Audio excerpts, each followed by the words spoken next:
ഇന്നലെ വൈകുന്നേരം 6 മണിക്കും 7:30 വന്ന യുഎസ് ഡാറ്റകൾക്ക് ശേഷം സ്വർണ്ണ വിപണി ഉയർന്നിരിക്കുകയാണ്. പശ്ചിമേഷ്യ വലിയ ഒരു സംഘർഷത്തിലേക്ക് നീങ്ങാനുള്ള സാധ്യത നിലനിൽക്കുമ്പോൾ യുഎസ് ഡോളറും ട്രഷറി യീൽഡും ഉയർന്നിട്ടും സ്വർണ്ണ വിപണി ഉയരുകയാണ് ചെയ്തത്. ഇന്നലെ രാവിലെ സ്വർണ്ണവില പ്രഖ്യാപിക്കുമ്പോൾ അന്താരാഷ്ട്ര മാർക്കറ്റിൽ ഔൺസിന് $2,394 പരിധിയിലായിരുന്ന സ്വർണ്ണവില ഇന്ന് ഉയർച്ചയോടുകൂടി $2,421 പരിധിയിലാണ് ഇപ്പോൾ എത്തി നിൽക്കുന്നത്. എല്ലാ ദിവസവും നിങ്ങളിലേക്ക് സ്വർണം, വെള്ളി, തങ്കം വിലകൾ കൃത്യസമയത്ത് എത്തിക്കുന്ന ഈ ചാനൽ നിങ്ങൾ സബ്സ്ക്രൈബ് ചെയ്യണമെന്ന് ഓർമ്മപ്പെടുത്തുന്നു. ഇന്നലെ രാത്രി തങ്കവില 7,120 രൂപയിലായിരുന്നു. വൈകി വരുന്ന ഇന്നത്തെ തങ്കവില 11 മണിയോടുകൂടി കമന്റ് ബോക്സിൽ പിൻ ചെയ്യുന്നതാണ്. എല്ലാവരുടെയും വിലയേറിയ ഒരു ലൈക്ക് പ്രതീക്ഷിച്ചുകൊണ്ട് ഇന്നത്തെ സ്വർണ്ണവില നോക്കാം.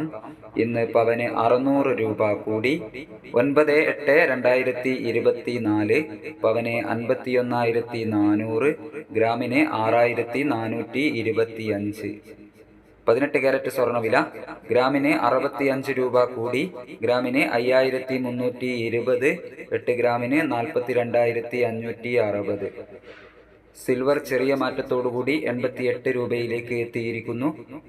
ഈ വീഡിയോ നിങ്ങൾക്ക് ഉപകാരപ്രദമായെങ്കിൽ ചാനൽ സബ്സ്ക്രൈബ് ചെയ്യുക, വീഡിയോക്ക് താഴെ ലൈക്ക് ചെയ്യുക. Thank you for watching.